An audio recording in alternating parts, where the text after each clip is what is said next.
باجماعت نماز پڑھنے کی کتنے ثواب ہیں؟ اکیلے نماز پڑھنے کی ثواب زیادہ ہیں یا باجماعت نماز پڑھنے کی ثواب زیادہ ہے؟ حضرت عبداللہ بن عمر رضی اللہ تعالی عنہ سے روایت ہے کہ حضور صلی اللہ علیہ وسلم فرماتے ہیں کہ باجماعت نماز پڑھنا 27 تنہا نماز پڑھنے سے 27 درجے بڑھ کر ہیں، یعنی اس کی اتنی بڑی زیادہ ثواب ہے۔ اسی طرح حضرت طبرانی نے ایک روایت نقل کی، حضرت ابو امامہ رضی اللہ تعالیٰ عنہ سے روایت ہے کہ حضور صلی اللہ علیہ وسلم فرماتے ہیں اگر یہ نماز جماعت سے پیچھے رہنے والا جانتا کہ اس جانے والی کے لیے کیا ہے،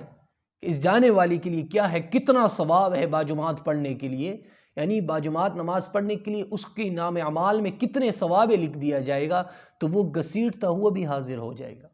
وہ گھسیٹتا ہوا بھی حاضر ہو جائے گا۔ اس طرح عثمان غنی رضی اللہ تعالیٰ سے روایت ہے کہ حضور فرماتے ہیں اگر کوئی شخص کامل وضو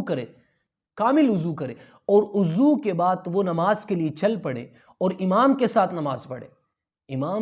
نماز پڑھے، باجماعت نماز پڑھے، تو اللہ تبارک و تعالیٰ اس کی گناہوں کو بخش دیا جائے گا، یعنی اتنا زیادہ ثواب ہے۔ باجماعت نماز پڑھنے کی بہت زیادہ فضیلت ہے، بہت زیادہ ثواب ہے۔ تنہا نماز پڑھنے کے لیے اتنی ثواب نہیں ہے جتنا باجماعت نماز پڑھنے کی ثواب ہے، اور جو بھی اذان کی آواز سنے تو وہ مسجد میں پہنچ جائے۔ حضرت عبداللہ بن ام مکتوم رضی اللہ تعالیٰ، آپ نبینا صحابی ہے، آپ نے حضور کو کہا حضور رات کے وقت دشواری ہوتے ہیں میں آنے کے لیے مسجد میں، تو اگر آپ مجھے اجازت دے تو میں عشاء کی نماز، یہ جو رات کی نماز ہے، یہ میں گھر میں پڑھوں۔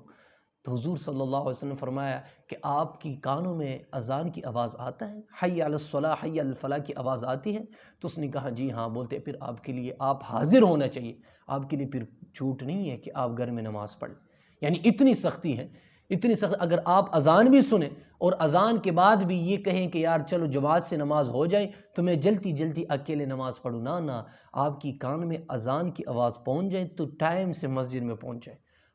مسجد میں پہنچے اور باجماعت نماز ادا کر لیں، کیونکہ باجماعت نماز پڑھنا تنہا نماز سے 27 درجے بڑھ کر ہے۔